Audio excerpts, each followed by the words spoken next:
Hello guys, good morning. ভিডিঅ'নো কি ক'ম আৰু আহিব পৰা নাই।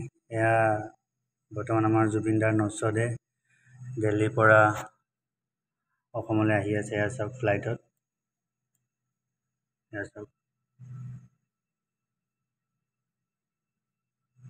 আৰু মাত্ৰ বেছি সময় নাই, 6:38 মানে অৱতৰণ কৰিব গুৱাহাটীত।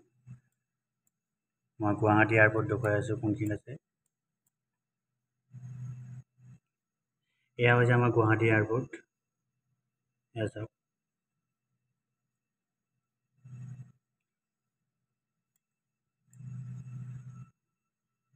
আৰু এখন ফ্লাইটখন বৰ্তমান আহি আছে।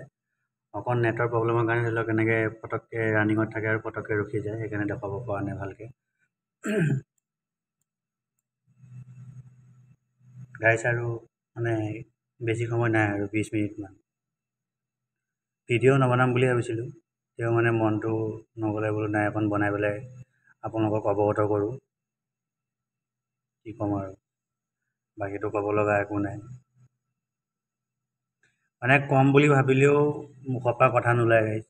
এয়াই চাগে মৰম, এয়াই চাগে ভালপোৱা জুবিনদাৰ প্ৰতি। চব শেষ আৰু শেষ, চব শেষ। গাইছে বৰ্তমান লাষ্ট এয়া ব্ৰহ্মপুত্ৰৰ ওপৰেদি আমাৰ জুবিনদাৰ নচদে পাৰ হৈছে। এয়া চাওক, ব্ৰহ্মপুত্ৰৰ ওপৰেদি পাৰ হৈছে। এয়া আহি আছে আৰু বেছি সময় নাই, ধৰি লওক আৰু 15 মিনিটৰ পাছত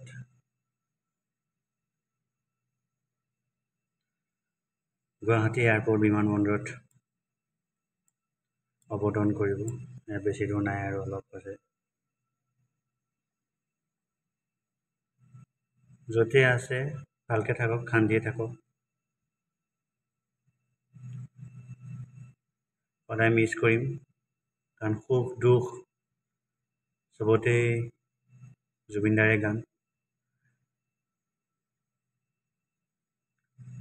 গাইছ নাই আৰু একো ক'ব নোৱাৰোঁ। Thank U.